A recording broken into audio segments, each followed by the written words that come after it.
Oke, kita akan mulai. Teman-teman bisa mute. Kita mulai ibadah kita hari ini. Mari kita tundukkan kepala, kita mau ambil waktu teduh ya.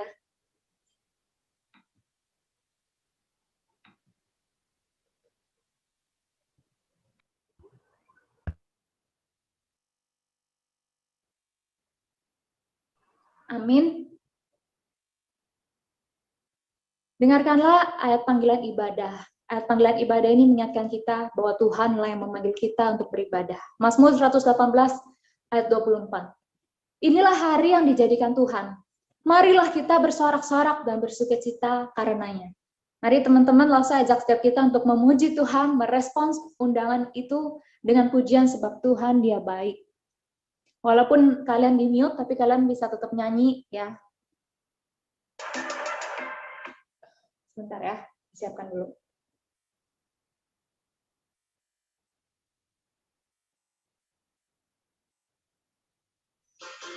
Sebab Tuhan Dia baik.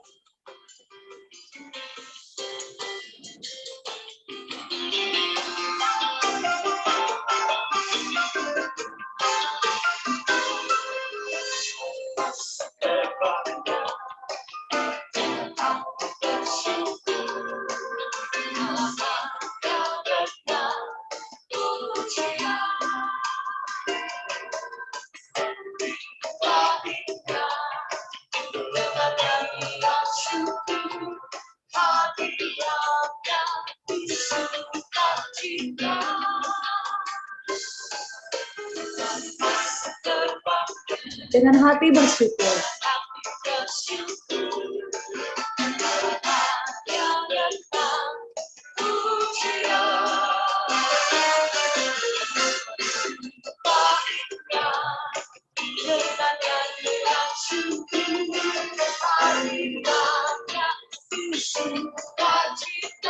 Sebab Tuhan Dia baik.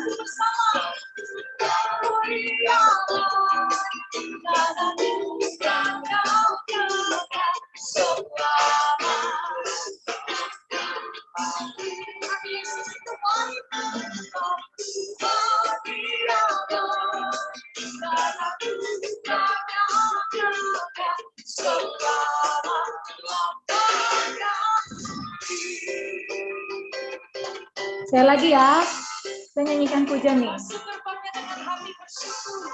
Alamannya dengan puji-pujian, ya baik Bapak Ibu, kualitas terbangga, aku bersyukur, alamannya dengan pujian, baiknya dengan nyanyian syukur.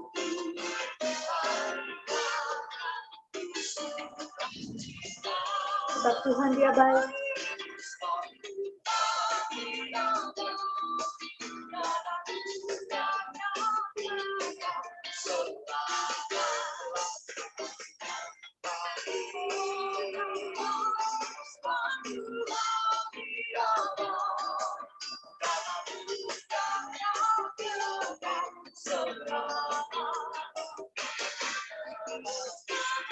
Sebab Tuhan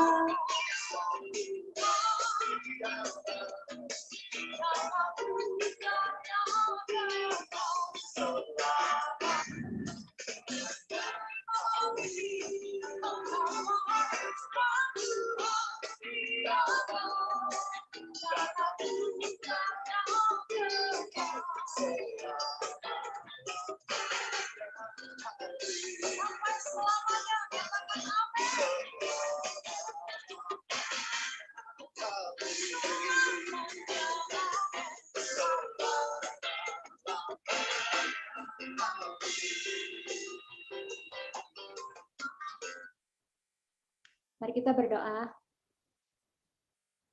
Tuhan, kami sangat mengucap syukur Tuhan, hati kami limpah dengan ucapan syukur dan terima kasih. Karena pada hari ini ya Tuhan, Engkau mengundang kami untuk masuk menghadap kepadamu ya Tuhan. Dan jiwa kami beristirahat di dalam hadapan Tuhan yang penuh dengan damai sejahtera. Tuhan, kami mengingat kebaikan Tuhan yang tidak pernah berakhir. Sebab Tuhan Dia baik dan anugerahnya kekal selama-lamanya. Anugerah-Mu Tuhan kekal selama-lamanya. Tuhan, hadirat-Mu penuh dengan sukacita.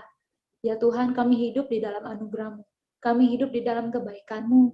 Setiap hari ada makanan di meja. Itulah ya Tuhan salah satu tanda kebaikan Tuhan. Setiap hari masih boleh bangun tidur, itulah salah satu bukti Tuhan terus memelihara kami.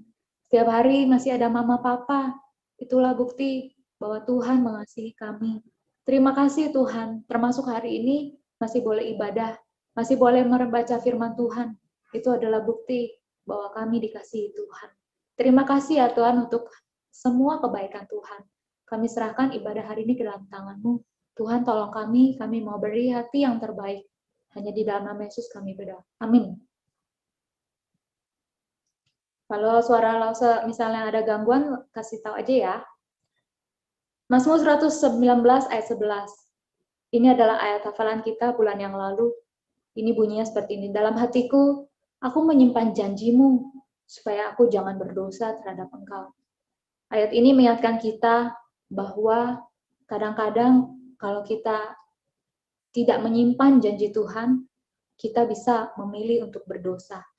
Di hadapan Tuhan yang maha baik, maha kudus, kita juga menyadari siapa diri kita yang mungkin memilih untuk melakukan kehendak sendiri, berdosa pada Tuhan. Mari teman-teman, Lause ajak setiap kita untuk tundukkan kepala kita mengingat dan mengakui dosa-dosa kita di hadapan Tuhan. Mungkin dalam seminggu ini engkau menyakiti hati sesamamu, menyakiti hati mama papamu, mungkin engkau ada tindakan-tindakan yang melawan mereka dan itu menyakiti hati mereka. Mungkin ada tindakan-tindakanmu yang menyakiti hati saudara-saudaramu. Mungkin ada tindakanmu yang menyakiti gurumu, atau siapapun itu, orang-orang sekitarmu. Kita mau datang, mau bawa itu semua kepada Tuhan. Kalau saja setiap kita berdoa secara pribadi ya, mari tundukkan kepala, kita berdoa secara pribadi. Mengakui dosa-dosa kita.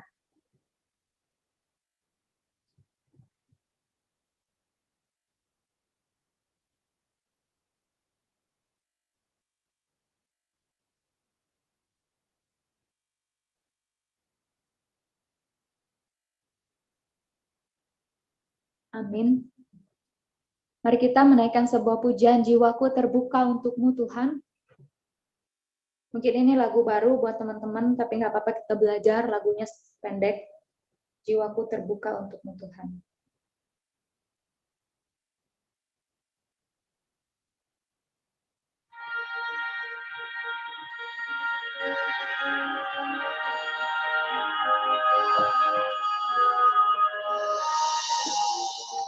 Biarlah lagu ini menjadi doa kita, agar jiwa kita terbuka pada Tuhan semuanya.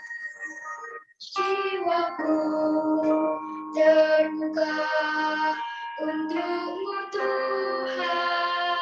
Minta Tuhan selidiki.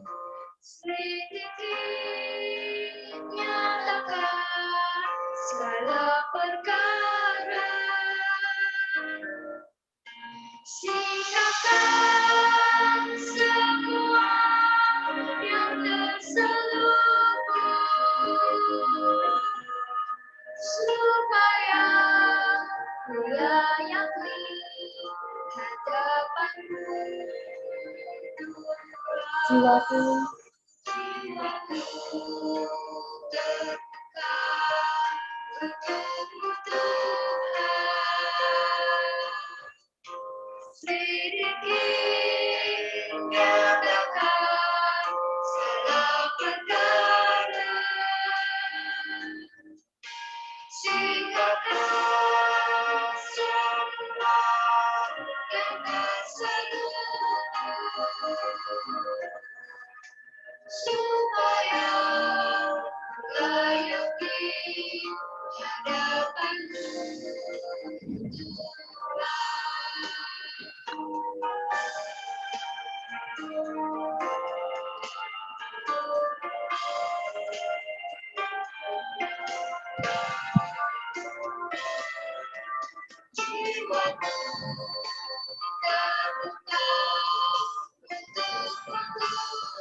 biarlah jiwa kita terbuka untuk Tuhan.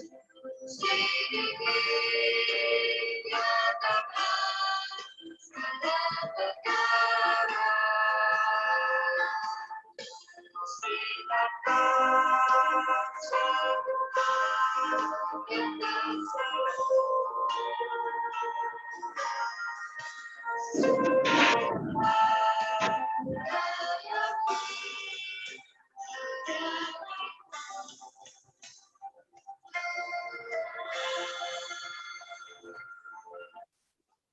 kita berdoa. Tuhan, terima kasih untuk hari ini. Apa yang telah kami akui di hadapan Tuhan tadi ketika kami berdoa secara pribadi, kami membawanya kepadamu, dan juga pujian yang kami naikkan ya Tuhan, biarlah menjadi komitmen kami. Biarlah jiwa kami adalah jiwa yang terbuka untuk Tuhan. Tuhan yang menyelidiki kami, yang melihat batin kami, relung-relung hati kami, tidak ada yang tersembunyi. Tidak ada satu ruangan pun ya Tuhan yang kami pegang kuncinya dan kami tidak biarkan Tuhan masuk. Tetapi kami mau belajar menyerahkan semua kunci itu kepada Tuhan. Dan Tuhan bebas memasuki hati kami di semua bagiannya. Tuhan bebas mendapati semua bagian-bagian bahkan yang terselubung ya Tuhan. Kiranya Tuhan yang tolong hati kami, Tuhan yang terus kuduskan hati kami, sehingga menjadi tempat yang sungguh layak di hadapan Tuhan. Tuhan terima kasih, berikan kami kekuatan untuk kami boleh terus ya Tuhan mengikuti apa yang Tuhan kehendaki. Tuhan terima kasih untuk pengampunan-Mu yang Kau berikan melalui anak-Mu ya Tuhan, yang telah mati bagi kami ya Tuhan. Tolong kami ya Tuhan, supaya kami boleh terus menjadi anak-anak yang taat ya Tuhan. Semakin hari, semakin serupa seperti Tuhan Yesus. Terima kasih, hanya dalam nama Yesus kami berdoa. Amin. Dengarkanlah berita anugerah dari Mazmur 103 ayat 10 sampai 12. Tidak dilakukannya kepada kita setimpal dengan dosa kita, dan tidak dibalasnya kepada kita setimpal dengan kesalahan kita.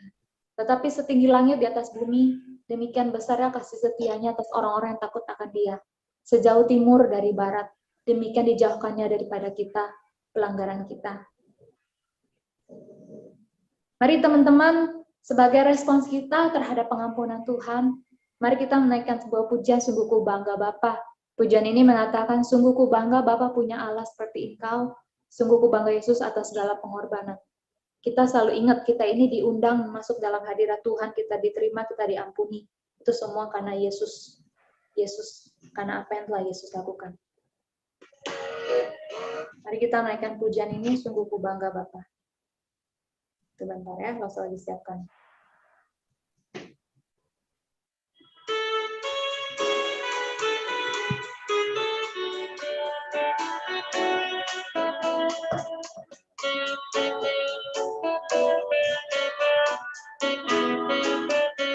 Sungguh ku bangga Bapa. Sungguh ku bangga Bapa, punya Allah seperti Engkau. Sungguh ku bangga Yesus atas segala pengorbanan-Mu. Tak ingin aku hidup lepas dari kasih-Mu. Kasih-Mu menyelamatkan dan beriku pengharapan. Ingin ku persembahkan apa yang aku miliki. Memang tiada berarti bila dibanding dengan kasih-Mu. Namun ku ingin memberi dengan sukacita di hati, karena ku tahu ini menyenangkan hati-Mu. Nah, saya juga mau ajak setiap kita untuk membawakan persembahan kepada Tuhan. Ayat dari Roma 12 ayat 1 mengingatkan kita, karena itu saudara-saudara, demi kemurahan Allah aku menasihatkan kamu supaya kamu mempersembahkan tubuhmu sebagai persembahan yang hidup, yang kudus dan berkenan pada Allah. Itu adalah ibadahmu sejati. Ya, teman-teman, mungkin ada teman-teman di sini yang mau belajar untuk scan QR code sendiri di sini. Kita sambil menaikkan pujian ini sekali lagi ya, sungguh ku bangga Bapa.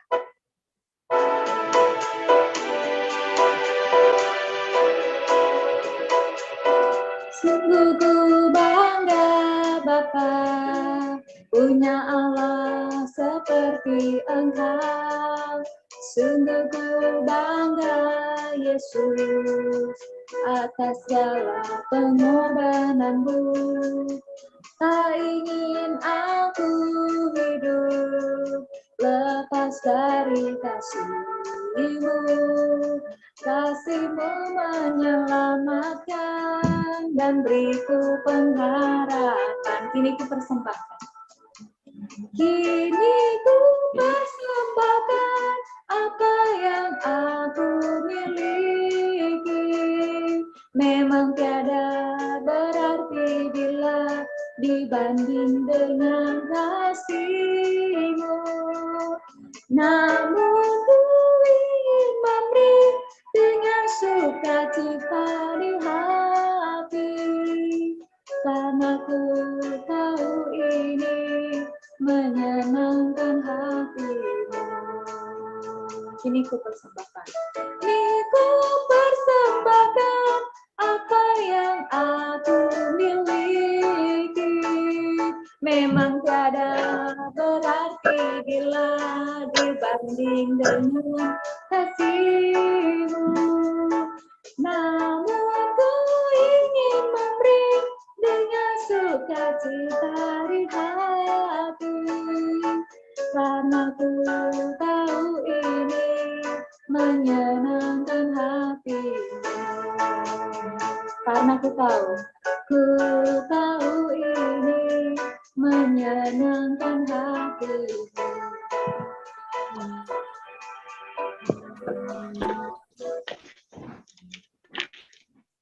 Oke, langsung mengajak setiap kita untuk berdiri ya. Berdiri, kita mau berdoa syafaat ya. Kita doakan untuk wilayah timur, NTT, NTB yang sedang mengalami bencana alam hebat, dan juga kemarin ada gempa di bagian masih timur sih, yaitu Surabaya kan Jawa Timur sama Malang. Jadi kayak bagian timurnya lagi banyak banget ada lempengan-lempengan kali yang bergerak, jadi banyak manifestasinya berupa longsor lah, ada angin badai, hujan, banjir bandang, gempa bumi. Kita doakan untuk wilayah timur ini Tuhan kiranya menolong dan juga pemerintah boleh bantuannya boleh efektif itu pada orang-orang yang memang membutuhkan. Mari kita berdoa, buka suara.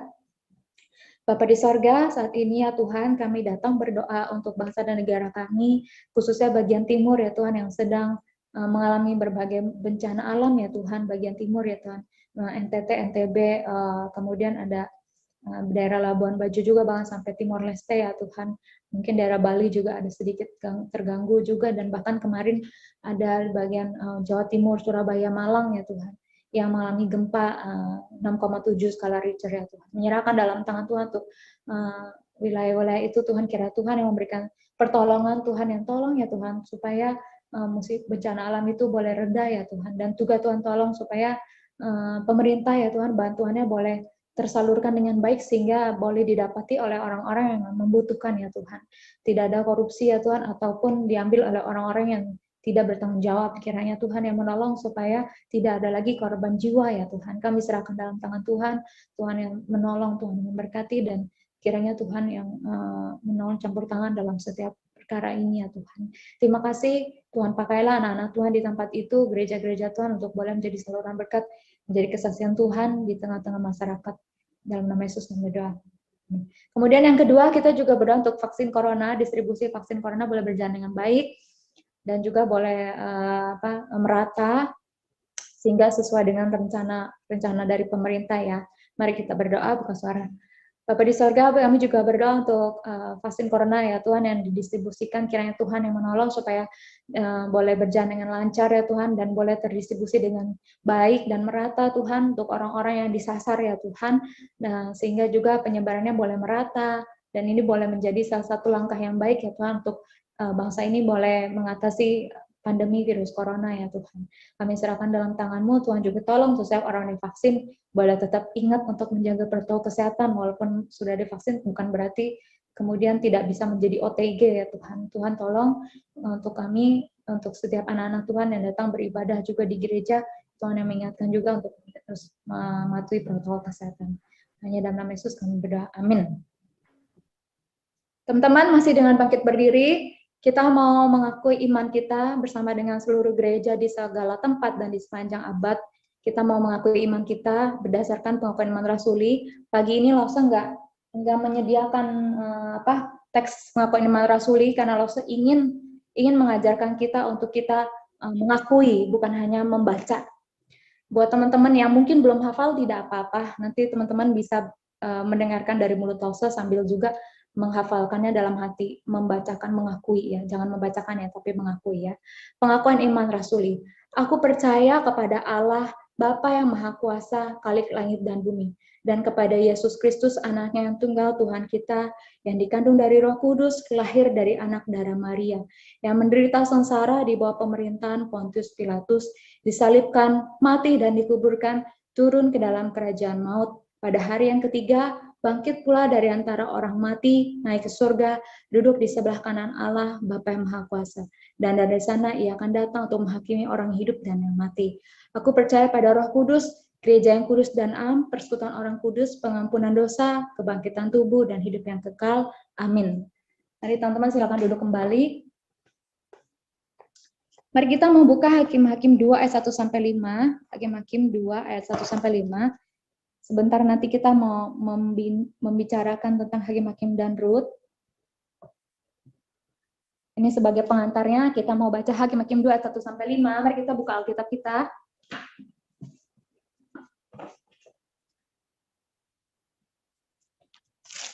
Hakim-Hakim 2 ayat 1-5. Malaikat Tuhan di Bokim. Lalu malaikat Tuhan pergi dari Gilgal ke Bokim dan berfirman, telah kutuntun kamu keluar dari Mesir, dan kubawa ke negeri yang kujanjikan dengan bersumpah pada nenek moyangmu, dan aku telah berfirman, aku tidak akan membatalkan perjanjianku dengan kamu untuk selama-lamanya. Tetapi janganlah kamu mengikat perjanjian dengan penduduk negeri ini, mezbah mereka haruslah kamu robohkan. Tetapi kamu tidak mendengarkan firmanku. Mengapa kamu perbuat demikian? Lagi aku telah berfirman, aku tidak akan menghalau orang-orang itu dari depanmu, tetapi mereka akan menjadi musuhmu, dan segala alam mereka akan menjadi jerat bagimu. Setelah malaikat Tuhan mengucapkan firman itu pada seluruh Israel, menangislah bangsa itu dengan keras. Maka tempat itu dinamai Bokim.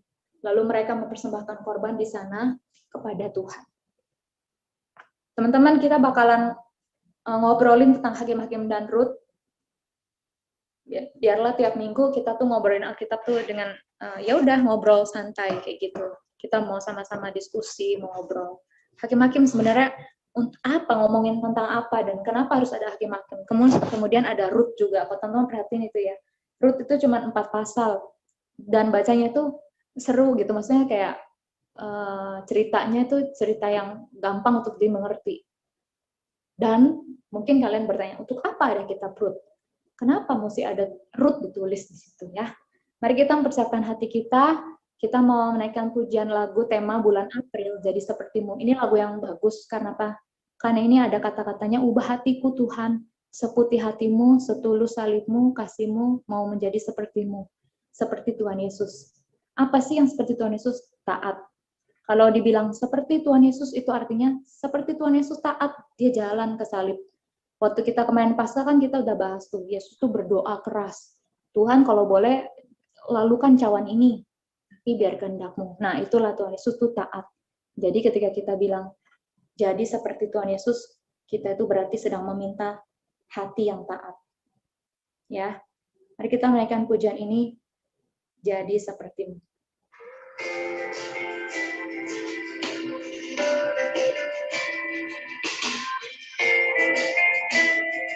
Itulah menjadi doa kita.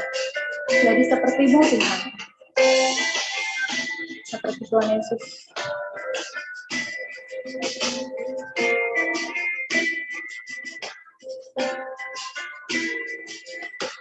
Bapa kami setia, takkan meninggalkan, dan ku percaya Engkau milikku dan ku milikmu. Kerinduanku tinggikan namamu,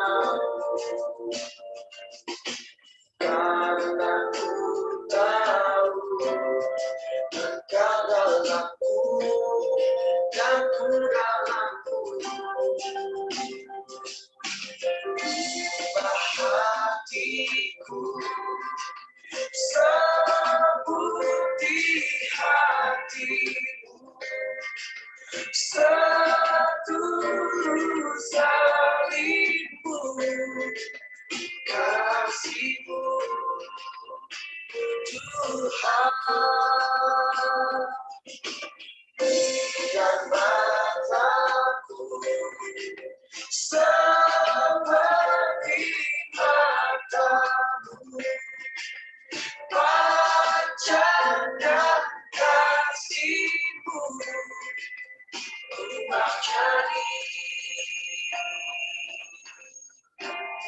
seperti-Mu.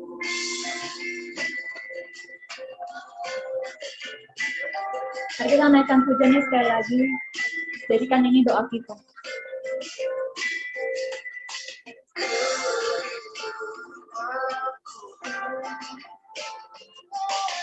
Tinggikan namamu,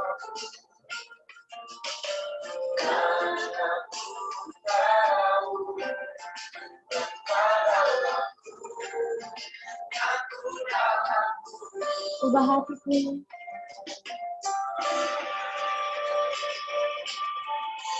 Hatiku seperti hatimu, setulus salibmu, kasih-Mu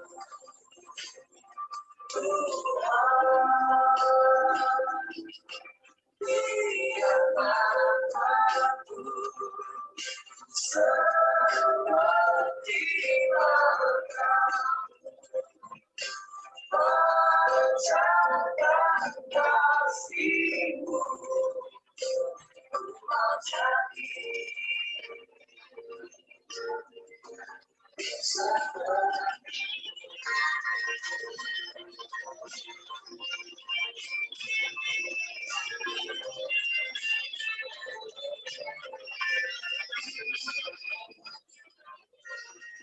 Minta Tuhan ubah hati kita.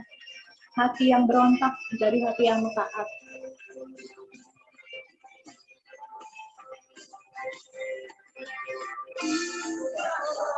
Hatiku seperti hatimu, setulus salibmu, kasih-Mu Tuhan, biar mataku seperti mata-Mu, pancarkan kasih-Mu, ku mau jadi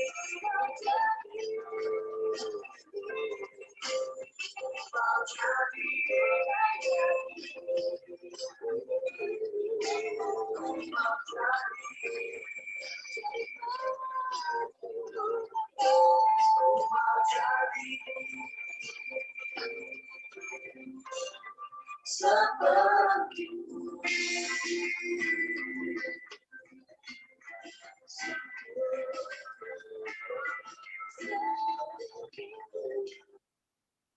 Mari kita berdoa ya. Tuhan, biarlah pujian yang tadi bukan keluar dari mulut kami dengan percuma ya Tuhan, atau dengan dihafalkan, tetapi sebagai doa kami bersama.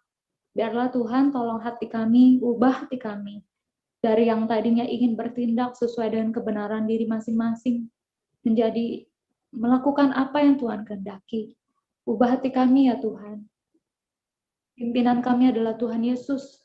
Biarlah kami berjalan di belakang Tuhan Yesus. Kami berjalan di belakang Tuhan Yesus, mengikuti kemana Tuhan Yesus pergi. Yaitu pergi ke salib. Itu berarti pergi dengan suatu hati yang taat kepada firman Tuhan. Juga ketika saat pagi hari ini ingin membahas atau mendiskusikan atau memperbincangkan tentang hakim-hakim dan Rut, tolonglah kami supaya kami diberkati oleh Tuhan, supaya kami mendapatkan mutiara-mutiara kebenaran-Mu yang berharga, yang boleh kami pegang dan kami pasang dalam hati kami ya Tuhan. Terima kasih Tuhan, tolong kami. Roh Kudus, tolong kami supaya kami mengerti dan juga menjadi pelaku firman-Mu. Dalam nama Yesus kami berdoa. Amin. Oke, langsung pengen kita semua unmute. Terus Lause pengen tanya di sini, siapa yang sudah siap mendengarkan firman Tuhan bisa bilang siap. Ayo, semuanya unmute. Siap. Siap. Siap mendengarkan firman Tuhan? Siap. Siap ya. Bukan hanya mendengar sih, tapi diskusi, ngobrol. Jadi Lause harap teman-teman di sini nggak ragu kalau misalnya kepikiran sesuatu atau nanya atau pengen ngomong deh pokoknya. Boleh langsung aja ngomong gitu ya. Misalnya nanti Lause lagi jelasin sedikit. Terus ini apa sih Lause maksudnya gitu. Atau kasih respons apapun terserah, nggak apa-apa ya. Kita mau bahas Hakim-Hakim dan Rut nih. Kita nih udah jalan dari Kejadian. Harapan Lause buat setiap kita yang baca Alkitab, makin baca makin cinta Tuhan, makin cinta Tuhan tentu makin cinta sesama ya. Karena iman Kristen tuh unik loh, unik. Kenapa? Karena dimensinya dua, vertikal dan horizontal. Kalau teman-teman lihat salib, itu mengingatkan kita vertikal dan horizontal. Tuhan Yesus tuh mati tuh di salib itu ada vertikal, ada horizontal. Berarti Tuhan Yesus mendamaikan kita kepada Allah itu dimensi vertikal, tapi Dia juga mendamaikan kita dengan sesama. Ya, iman Kristen itu unik. Apa ya kata-kata yang tepat ya? Ya unik lah, karena mengandung dua dimensi. Jadi begitu juga ketika kita baca Hakim-Hakim dan Rut ini, kita melihat apa sih sebenarnya di sini ya. Mari kita sama-sama mau melihatnya ya. Gambar besar dan latar belakang kitab. Nah, kitab Hakim-Hakim ini teman-teman kan udah baca dari pasal 1 sampai tadi itu tentang Simson. Iya kan? Itu sebenarnya kitab dari zaman peralihan ya, maksudnya dari zaman Yosua kan kita udah baca tuh bagaimana Yosua dengan kisah-kisahnya yang gagah berani, yang penuh dengan kemenangan gitu. Wah, merebut bagian selatan dan utara. Waduh. Udah gitu Yosua tuh berakhir dengan indah karena kepemimpinan dia adalah ketika adegan Yosua tuh mengikat perjanjian dengan umat Israel di Sikem. Perkataan Yosua yang sangat terkenal adalah, kamu terserah deh mau pilih siapa deh kamu beribadah, tapi aku dan sisi rumahku aku akan beribadah pada Tuhan. Nah udah tuh zaman Yosua, terus sampai tibalah zaman Samuel dan raja-raja. Nah itu tuh dalam masa peralihan itu, masa antara itu, itulah disebut zaman hakim-hakim. 200 tahun ya, 200 tahun itu ya transisi. Kira-kira ini kira-kiranya ya 1375 atau 1210 sebelum Masehi. Sebelum Masehi itu maksudnya tahun Masehi itu dihitung 0 Masehi itu ialah ketika Yesus lahir. Before Christ maksud BC itu before Christ atau bahasa Indonesia itu sebelum Masehi. Yaitu maksudnya sebelum kelahiran Yesus. Jadi Masehi itu dihitung dari 0. Waktu Yesus lahir itu dihitung 0, tahun 0 gitu. Jadi ini 1200 tahun sebelum Yesus lahir, zaman hakim-hakim. Nah ini tuh isinya kitab kekacauan, karena kalau teman-teman baca ya, langsung aja baca tuh langsung tuh pusing gitu, karena ini tuh isinya kacau banget gitu. Kok kayak begini? Tiap hari baca tuh begitu banyak pertanyaan, kok kayak begini ya, kok kayak begini ya, kok orang ini melakukan ini kok kayak begini ya, kacau gitu, pusing gitu bacanya, sakit kepala. Dan di mana Allah membangkitkan para hakim. Kenapa ya Tuhan membangkitkan para hakim? Itu semata-mata karena belas kasihannya aja. Teman-teman sambil pegang Alkitab ya, sambil buka Alkitab, kita mau lihat nih Hakim-Hakim 2 ayat 18. Hakim-Hakim 2 ayat 18 itu dijelasin banget. Hakim-Hakim 2 ayat 18. Siapa mau baca? Tolong salah satu teman-teman sekolah minggu, lausenya nggak usah baca lausenya ya. Tolong bacain anak-anak satu orang aja. Hakim-Hakim 2 ayat 18. Langsung unmute aja sendiri.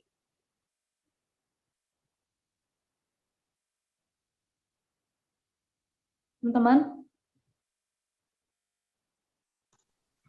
Setiap kali apabila Tuhan membangkitkan seorang hakim bagi mereka, maka Tuhan menyertai hakim itu dan menyelamatkan mereka dari tangan musuh mereka selama hakim itu hidup.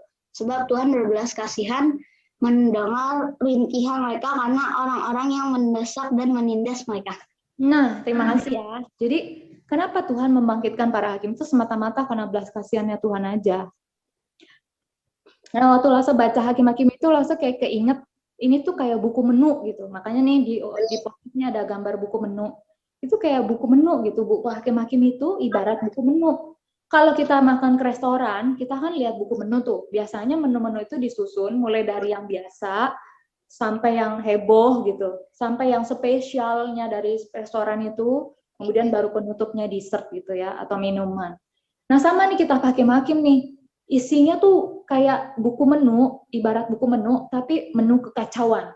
Wah, ibarat kita datang ke sebuah restoran kekacauan judulnya. Chaos restoran. Terus dia kasih buku menunya, ya buku hakim-hakim ini ibarat buku menunya. Terus kita baca, kita sambil semakin pasal, semakin lihat menunya seolah-olah tuh kayak, wah makin hari makin kacau nih. Sama kayak menu restoran gitu, makin hari makin ke bawah tuh makin heboh menunya gitu. Makin mahal atau makin spesial gitu. Ini buku kekacauan akibat dosa. Nah, ternyata ketidaktaatan Israel itu sudah dimulai loh sejak zaman Yosua. Karena kalau di awal-awal itu dibaca, Yosua tuh nama Yosua masih disebut-sebut. Ternyata waktu Yosua mengikat perjanjian dengan Israel di Sikem, kan Yosua bilang, kamu mah nggak bisa deh ikut Tuhan gitu ya. Ini bahasa Lausus sehari-hari aja. Enggak, kami mau kok ikut Tuhan. Kenyataannya emang bener nih, di hakim-hakim tuh dicatat. Masih ada Yosua aja tuh, mereka tuh udah mulai bandel gitu, udah mulai berdosa, udah mulai tidak taat. Apa itu ketidaktaatannya? Ketidaktaatannya adalah yaitu disuruh menaklukkan tanah Kanaan, mereka nggak mau menaklukkan. Ada yang mungkin males, mungkin merasa takut gitu. Jadi itulah dia akar dari kemurtatan Israel. Kemurtatan itu tahu ya, maksudnya Israel tuh berbalik dari Tuhan. Jadi akarnya apa? Yaitu mereka tuh tidak mengerjakan panggilan mereka. Mereka dipanggil untuk menaklukkan, kan? Yang masih ada yang belum ditaklukkan, kecil-kecil, daerah kecil-kecil, ya kan? Tetapi mereka tidak melakukan itu. Kalau kayak kita zaman sekarang, kita dipanggil untuk melakukan pekerjaan-pekerjaan yang berasal dari keselamatan, yaitu misalnya menjadi kesaksian lah, atau apapun itu. Tapi ketika kita tidak melakukan itu, nah lama-kelamaan nanti kita itu menjadi akar kemurtatan. Jadi kalau dilihat komposisi kitab Hakim-Hakim apa sih? Pasal 1-3 itu dikasih tahu sebab utama dari Israel yang berubah setia itu adalah penaklukan yang tertunda. Kemudian mulailah pasal 3 ayat 7-16 ayat 31 itu adalah spiral menurun yang menggambarkan kemurtatan Israel makin hari makin ngaco, makin hari makin parah gitu. Makin pasal makin ngaco, makin pasal makin parah. Otniel, Ehud, nih hakim-hakimnya ya, Samgar, Deborah, Gideon, Abimelek, Tola, Yair, Yefta, Ebzan, Elon, Abdon, Simson. Ya kok Samson tulisannya, ngikutin bahasa Inggris Samson. Jadi ada yang terkenal yaitu Deborah, Gideon, kemudian ada yang terkenal Yefta. Teman-teman masih ingat nggak Yefta yang terkenalnya apa? Ada yang masih ingat nggak? Apa ya hal yang sangat menarik dari Yefta? Coba boleh di-unmute lagi. Ada yang masih ingat apa yang sangat terkenal atau yang paling ditekankan dari Yefta? Peristiwa apa? Berkenaan dengan anaknya? Ada yang masih ingat?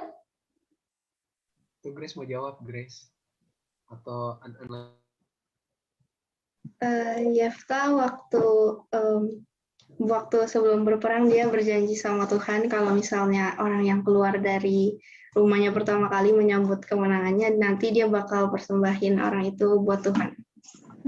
Ternyata yang keluar apa yang pertama kali? Anak perempuannya yang satu-satunya. Anak perempuannya. Padahal kan padahal kan Tuhan tuh tidak berkenan gitu menerima korban bakaran manusia, itu dia nggak mau. Tuhan tuh bukan tipe Tuhan yang kayak begitu. Tapi dia tetap melakukan itu. Makanya kita jadi bertanya-tanya nih apaan kok hakim yang dipilih, maksudnya hakim kok tapi kok kayak begini, kayak nggak ngerti Tuhan banget gitu, kayak nggak ngerti, kayak nggak kenal gitu. Terus itu peristiwa itu jadi itu loh, jadi adat istiadat orang Israel itu dari yang kita baca di Hakim-Hakim ya. Terus katanya karena peristiwa itulah di dalam adat istiadat orang Israel tuh dirayakan 4 hari setahun itu menangisi anak perempuan Yefta. Nggak tahu deh sampai sekarang masih berjalan nggak adat istiadat itu. Kemudian ada yang terkenal lagi Simson, ini bahasa Inggris ya, Simson ya kita tahu lah dia bagaimana. Paling banyak ditulis tuh ya ini Deborah, Gideon, Simson. Terus kedalaman kemurtatan Israel itu pasal 17 sampai 21. Nanti teman-teman bakal baca 17, coba teman-teman buka 17 deh. 17 tentang apa sih? Nih ya, 17 itu tentang patung sembahan Mika. Duh, ini tuh aneh ya ceritanya ya. Dia mencuri, kemudian dari uang curian itu dia membuat satu patung. Pokoknya kayaknya kita baca Hakim-Hakim tuh kayak pusing gitu, kayak kacau banget. Terus pasal 19, perbuatan noda di Gibea, nih buat teman-teman di sini kelas 5 sampai kelas 8, nanti baca pasal 19 ya. Perbuatan noda di Gibea, nanti hari apa tuh kita baca. Nah ini tuh ada peristiwa yang sangat menyeramkan, yaitu bagaimana terjadi perkosaan. Nanti teman-teman kalau bingung, boleh nanya sama mama papanya, atau kalau misalnya nggak nyaman nanya sama mama papa, ngomong klause, diskusi aja gitu. Ini serem banget pasal 19 nih. Perkosaan yang sangat brutal, kemudian akhirnya dimutilasi. Aduh, itu serem banget ya. Tapi itu tercatat di Hakim-Hakim. Ya, Alkitab itu buku yang jujur, teman-teman. Buku yang sangat jujur. Kemudian habis itu peperangan orang Israel melawan Bani Benyamin. Wah, ini benar-benar makin hari makin ngaco, makin pasal makin ngaco gitu. Makin turun. Jadi apa yang turun? Religiusnya. Religi keagamannya makin kacau. Moralnya makin kacau, sosialnya makin kacau. Ya, intinya total chaos. Total chaos ya. Ini reveal something important about life and human nature apart from God. Ini Losokori ambil dari ESV. Dia bilang total chaos ini tuh menunjukkan sesuatu yang sangat penting tentang kehidupan dan natur manusia yang jika jauh dari Tuhan ya terjadilah kekacauan yang sangat luar biasa. Kitab Hakim-Hakim itu kitab yang kacau intinya. Makanya penulis kitab ini juga menulisnya kayak begitu. Kita juga kayak dibuat bingung, bukan bingung sih, kayak aduh ini kacau banget, kayak kabel yang ruwet gitu ya. Kemudian itu mengingatkan kita bahwa ketika kita udah meninggalkan Tuhan, itu bakal berdampak pada dimensi sosial kita. Kan kayak tadi tuh yang iman Kristen itu, kalau kita didamaikan dengan Allah, kita bisa damai dengan sesama. Tapi kalau kita lagi tidak damai dengan Allah, ya kita juga bakalan tidak damai dengan sesama kita. Gitu. Nah, ini dia gambar Lose berikan ya, yaitu spiral orang makin lama makin turun. Ya, kitab Hakim-Hakim itu pasti polanya orang Israel melakukan apa yang jahat di mata Tuhan. Terus Tuhan membiarkan orang Israel ditindas.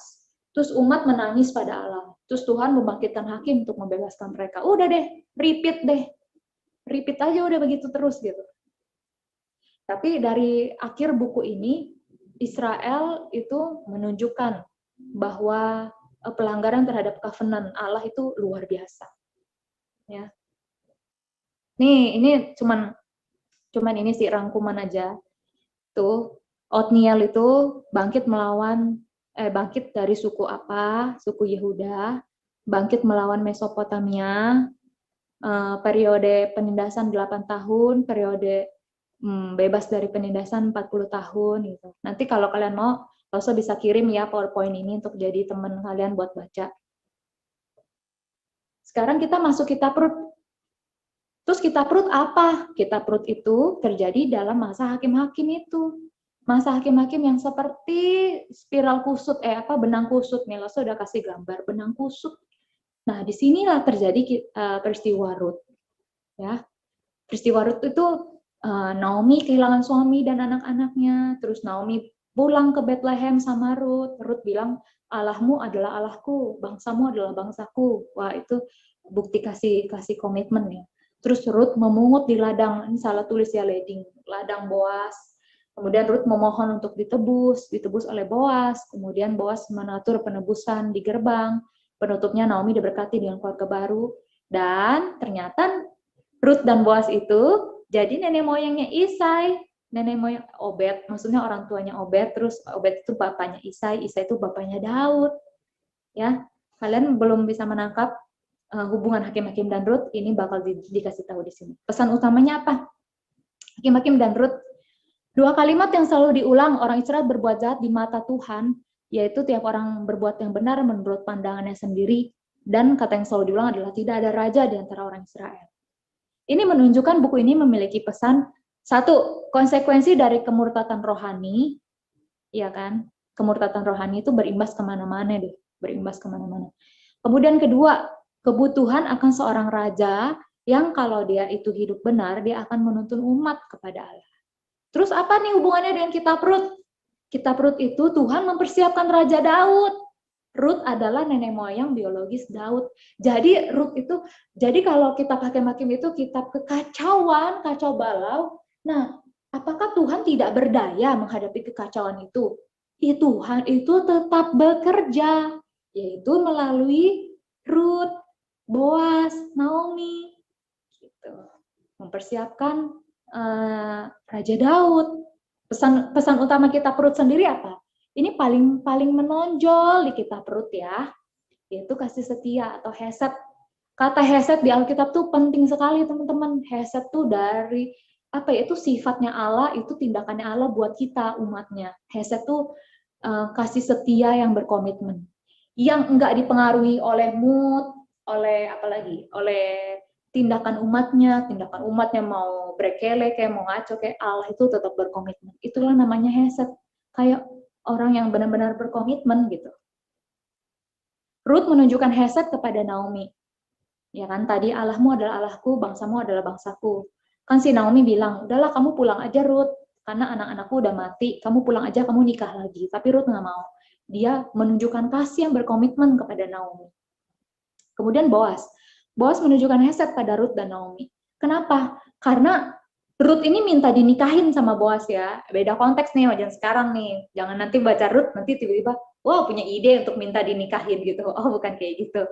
Perempuan minta nikah ke pria itu aneh sih sampai hari ini. Tapi maksudnya apa nih yang dalam kitab Rut? Maksudnya itu Boas itu adalah masih saudara dekat gitu. Masih saudara dekat dari si Rut dan Naomi. Masih saudara dekat Naomi. Jadi Boas itu boleh menebus, maksudnya menikahi Rut supaya Rut ini punya anak, nanti anaknya itu untuk melanjutkan keturunan suaminya. Jadi nanti anaknya mereka nih dihitungnya tuh bukan anaknya Boas, anaknya si suaminya Rut. Makanya kalau orang nggak rela, nggak tulus tuh, ngapain lah aku nikahin janda, udah gitu anaknya bukan buat aku lagi. Ngapain, nggak usah lah gitu. Jadi Boas ini punya hati yang berkomitmen mengasihi Rut, tulus ikhlas gitu. Makanya inilah disebut kitab kasih setia. Kasih setia Boas kepada Rut juga. Tindakan kasih setia itu menebus teman-teman. Redemption atau gaal atau redeemer atau goel, redemption tindakannya disebut geulah, kayak bahasa Sunda ya, gelah gitu. Menjadi kata kunci. Penebusan adalah tindakan nyata dari hesed, menebus properti dan perkawinan ipar. Jadi kalau misalnya si Boas nggak nikahin Rut, nanti tanahnya Rut tuh bisa hilang gitu, karena kan perempuan pada masa itu nggak bisa bertindak pada dirinya sendiri, nggak punya kuasa untuk melakukan tindakan hukum atas tanah lah, seterusnya kayak gitu. Jadi kalau nggak ditebus, nggak dikawinin, itu hilang tuh tanahnya mereka tuh. Terus udah deh, mereka nggak punya anak laki-laki, ya udah jadi hilang deh namanya mereka. Tapi Boas itu baik mau melakukan itu. Iya. Bagaimana kitab ini bicara tentang Tuhan Yesus? Ya, kitab Hakim-Hakim mengajar dengan jelas kita tuh butuh raja. Karena jelas banget di situ tuh setiap orang bertindak menurut pandangannya sendiri. Tidak ada raja pada masa itu. Sekalinya ada raja si Abimelek ngaco nih rajanya nih. Dia ngebunuhin 70 saudaranya. Kan ngaco kan? Iya, makanya di situ tuh benar-benar ditekenin orang itu perlu raja, rajanya yang benar gitu. Siapa raja yang benar? Ya Yesus. Nanti ini ke depan kita bakal baca Saul, Daud, Salomo. Teman-teman harus mulai berpikir agak sedikit dalam. Untuk apa Tuhan menceritakan raja-raja? Dan 3 raja besar ini untuk apa ya diceritakan dengan begitu detail? Karena mereka ada polanya. Kalau Saul itu adalah raja yang dari awal juga udah nggak bener gitu ya. Ya akhir hidupnya nggak bener. Daud, dia adalah orang yang mengasihi Tuhan. Ya, dia jatuh dalam dosa, jatuh, tapi dia mau bertobat. Akhir hidupnya itu finishing well gitu. Salomo dari awalnya udah benar nih, dia dipilih Tuhan, dia mengasihi Tuhan gitu ya. Ternyata akhir hidupnya mengecewakan, meninggalkan Tuhan. Jadi mau pilih yang mana nih? Yang tipe Saul dari awal sampai akhir nggak benar, apa tipe Daud dari awal sampai akhir benar, di tengah-tengah jatuh dalam dosa ya bertobat? Atau tipe Salomo, awalnya doang yang benar tapi akhirnya ngaco gitu, nggak finishing well. Nah, Yesus itu disebut anak Daud. Yesus itu disebut anak Daud. Kitab Rut itu, Yesus adalah hesed Allah bagi kita. Yesus itu bukti kasih setia Allah bagi kita. Yesus itu menebus kita dari dosa-dosa kita. Iya kan? Nah, Hesed itu membawa kita yang mati jadi hidup kembali. Jadi apa kalau kita padu padankan ya? Oke, fungsi kitab ini dulu. Kitab Hakim-Hakim itu fungsinya kitab nabi-nabi. Nebiim itu nabi-nabi ya, nabi-nabi. Nabi-nabi itu kitab yang menegur. Nabi-nabi, kitab nabi-nabi itu menyediakan jawaban dari mengapa Israel jadi tertindas, mengapa Israel jadi terbuang ke Asyur dan ke Babel. Itu kitab Hakim-Hakim itu adalah manual book tentang dosa dan kekacauan. Kalau kita beli HP ya kan, kita beli HP atau beli kamera atau beli apapun itulah kita dapat manual handbook gitu. Cara pakai, petunjuk teknis. Nah, kitab Hakim-Hakim itu salah satu kitab nabi-nabi memberitahu pada kita tentang dosa dan kekacauan. Terus kitab Rut apa? Kitab Rut itu kitab Ketubim atau tulisan. Jadi kalau perjanjian lama tuh TNK. T itu Taurat, N itu nabi-nabi, K itu Ketubim. Ketubim itu maksudnya tulisan. Biasa kalau kitab-kitab tulisan itu menekankan sifat-sifat Allah gitu ya, yaitu menekankan kasih setia Allah yang tetap ada di balik brutal effect of sin. Kalau kitab Hakim-Hakim tuh ngaco, ruwet, kacau semuanya kayak benang kusut ya, dahsyat kekusutan, dahsyat kekacauannya. Tapi Allah itu tidak tinggal diam, Allah itu nggak berdaya gitu. Dia tetap bekerja melalui Ruth, Naomi, Boaz. Nah, ini berkat Lause ketika Lause baca ya. Lause kasih satu kalimat di sini. The brutal vandalism of Shalom versus unconditional God's hesed. Artinya apa? Brutal itu, vandalism itu maksudnya ini loh. Perusakan ya, perusakan. Kayak teman-teman kalau ngeliat dinding nih bersih nih dinding ya. Terus kita iseng aja gitu ya, kita mau ngerusak dinding ya, udah kita coret-coret betul, coret-coret, pakai pilok lah apa segala macam. Jadi tembok yang tadinya bersih, bagus, jadi hitam, jadi rusak. Itu vandalisme itu, perusakan shalom yang tadinya bagus, kondisi yang sangat luar biasa baik Tuhan ciptakan, kemudian dosa itu merusak shalom itu, wah dirusak semuanya. Brutal lagi, rusak itu brutal banget. Tapi ada unconditional God's hesed, maksudnya kasih setia Tuhan yang tidak dipengaruhi dari kondisi apapun. Itulah kitab Hakim-Hakim dan Rut. Oke, teman-teman ada yang mau bertanya nggak? Kita masih ada waktu, bentar. Masih kira-kira ada 2-3 menit. Nah, teman-teman ada yang mau nanya nggak? Coba langsung mau keluar dari share screen dulu. Teman-teman ada yang mau nanya nggak? Ayo kita ngobrolin si Hakim-Hakim dan Rut ini. Silakan. Masih ada waktu lah, 2-3 menit masih bisa. Ayo di-unmute. Ada yang mau nanya atau ngasih komentar atau ya respons aja gitu. Silakan.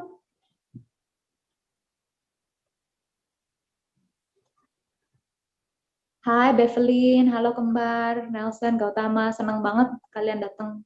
Katy, Nicholas, Lionel, Wilson, Nicholas, Jovian, semuanya. Ayo, ada yang mau ngomong nggak? Nicole, Audrey. Ada yang mau kasih tanggapan atau respon atau bertanya?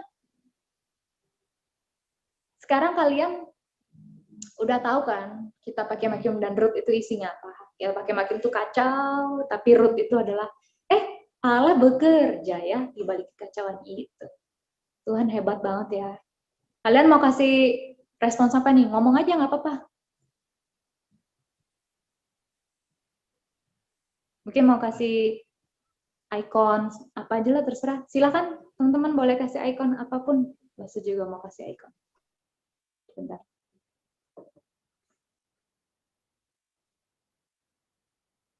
Masa punya hati. Sebagai tanda Tuhan itu baik banget, mau terus bekerja dalam kekacauan-kekacauan itu ya. Nah itu juga dalam kehidupan kita sehari-hari. Kalau kita merasa hidup kita kacau, tapi Tuhan itu tetap bekerja. Ya.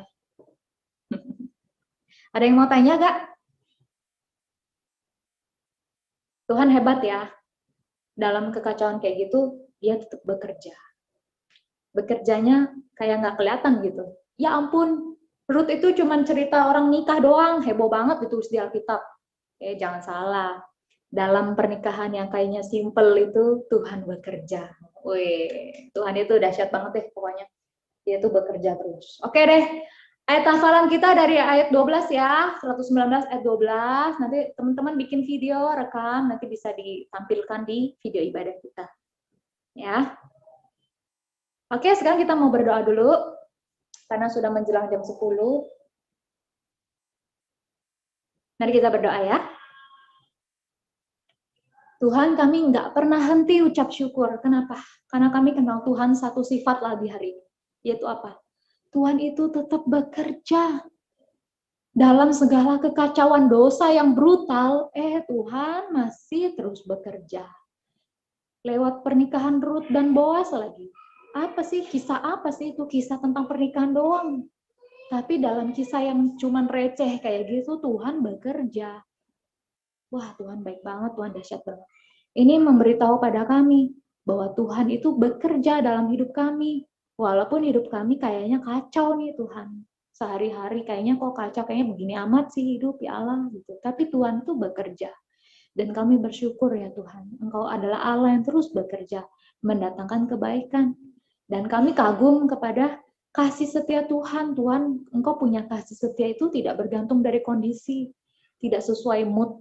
Kalau Tuhan lagi moodnya senang, Tuhan mau kasih setia. Kalau Tuhan punya mood lagi kacau, Tuhan nggak mau kasih setia. Tidak. Kasih setia Tuhan bergantung dari mood. Nggak bergantung dari umat. Umat kacau, udah Tuhan berhenti kasih setia. Tidak.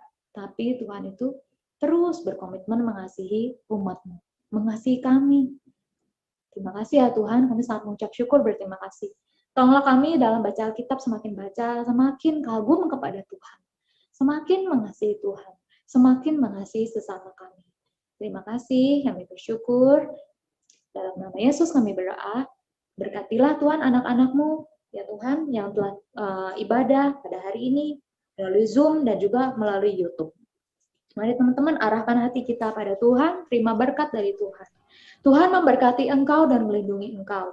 Tuhan menyinari engkau dengan wajahnya dan memberi engkau kasih karunia. Tuhan menghadapkan wajahnya kepadamu dan memberi engkau damai sejahtera. Pulanglah, kembalilah ke rumahmu masing-masing menjadi anak-anak yang penuh dengan kebaikan Tuhan, yang penuh dengan hatinya Tuhan, yang penuh dengan ketaatan kepada Tuhan, menjadi saksi dimanapun kalian berada. Dalam nama Yesus, amin. Oke, sekarang boleh unmute semuanya, saling mengucapkan salam. Thank you, Chantal. Salam buat semuanya. Bye guys. Thank you, Lausha. God bless you, Lausha. Ya, Bye guys. Bye. Bye bye. Terima kasih. Thank you, Sunday. Kita. Nyangan. Thank you, Gotama. Bye-bye. Bye. Kamu kenapa? Udah, yuk kita siap-siap ibadah buat selesai-selesainya. Sampai jumpa ya. Yuk, sampai jumpa. Sampai jumpa. Sampai jumpa. Ya, Thank you.